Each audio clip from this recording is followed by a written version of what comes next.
जय माता दी दोस्तों, कैसे हैं आप लोग? यह बताने के लिए कमेंट बॉक्स में जय माता जी जरूर लिखिएगा। माता रानी आप सभी का कल्याण करेंगी। तो दोस्तों, आज की इस वीडियो में जानेंगे संकट चौथ व्रत कथा, एक साहूकार और एक साहूकारनी की। जैसे कि आपको पता है कि संकट चौथ व्रत 29 जनवरी को मनाया जाएगा। इस दिन कथा का श्रवण करने से संतान की लंबी उम्र एवं संतान की इच्छा रखने वाले को संतान की इच्छा की पूर्ति होती है और सारे संकट बाधाओं से मुक्ति मिलती है। तो इस कथा को श्रवण करने से ये सारे दुख कष्ट और संतान की प्राप्ति हो जाती है। तो दोस्तों, आपसे निवेदन है कि इस वीडियो को ध्यान से सुनिएगा और पूरा सुनिएगा, क्योंकि आधा अधूरा कथा को सुनने से सुनने वालों को दोष लगता है। तो चलिए अब कथा को स्टार्ट करती हूँ। एक साहूकार और एक साहूकारनी थे। वह धर्म पुण्य को नहीं मानते थे, इसके कारण उनको कोई बच्चा नहीं था। एक दिन साहूकारनी पड़ोसी के घर गई थी। उस दिन संकट चौथ था। वहाँ पड़ोसन संकट चौथ की पूजा करके कहानी सुन रही थी। साहूकारनी ने पड़ोसन से पूछा, तुम क्या कर रही हो?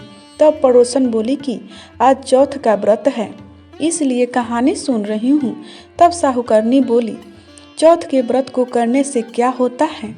तब पड़ोसन बोली, इससे करने से अन्न धन सुहाग पुत्र सब मिलता है। तब साहूकारनी ने कहा, यदि मेरा गर्भ रह जाए तो मैं 1.25 सेर तिलकुट दान करूंगी और चौथ का व्रत करूंगी। श्री गणेश भगवान की कृपा से साहूकारनी के गर्भ रह गया तो वह बोली कि मेरा लड़का हो जाए तो मैं 2.5 सेर तिलकुट दान करूंगी।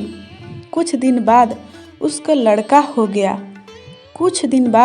लड़का हो गया तो वह फिर बोली, हे चौथ भगवान, मेरे बेटे का विवाह हो जाएगा तो मैं 1.25 सेर का तिलकुट दान करूंगी।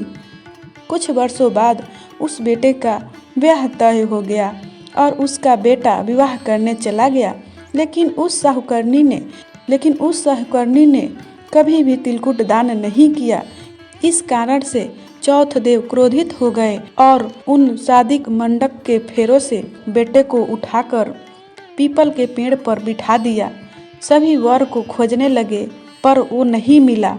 हताश होकर सारे लोग अपने अपने घर को लौट गए।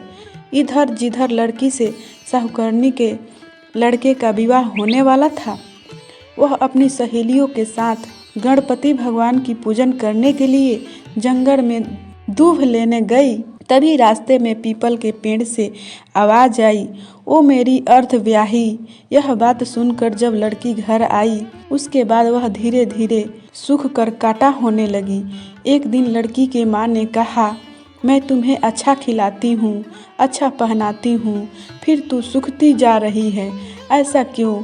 तब लड़की अपनी माँ से बोली कि जब वह दूब लेने जंगल जाती हैं तो पीपल के पेड़ से एक आदमी बोलता है कि ओ मेरे अर्धव्याही।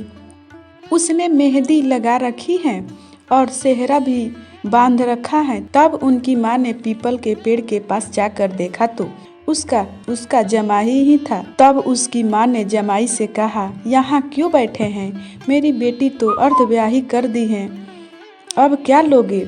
साहूकारनी का बेटा बोला, मेरी माँ ने चौथ का तिलकुट बोला था लेकिन नहीं किया, इसलिए चौथ माता ने नाराज होकर यहाँ बैठा दिया है।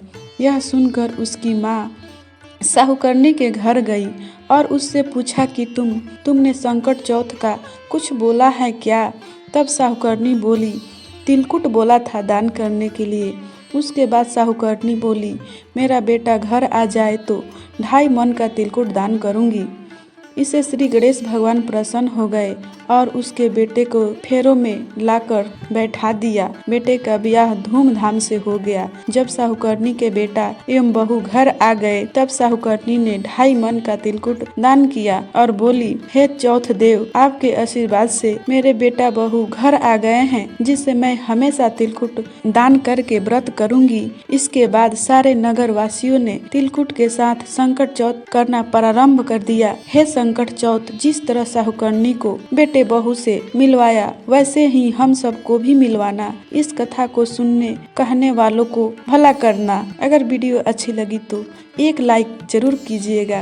एक लाइक करने से आपका कुछ नहीं जाता है। और चैनल पे पहली बार आए हैं तो चैनल को सब्सक्राइब कर बेल आइकन ऑल सेलेक्ट कर लीजिएगा। थैंक यू, धन्यवाद।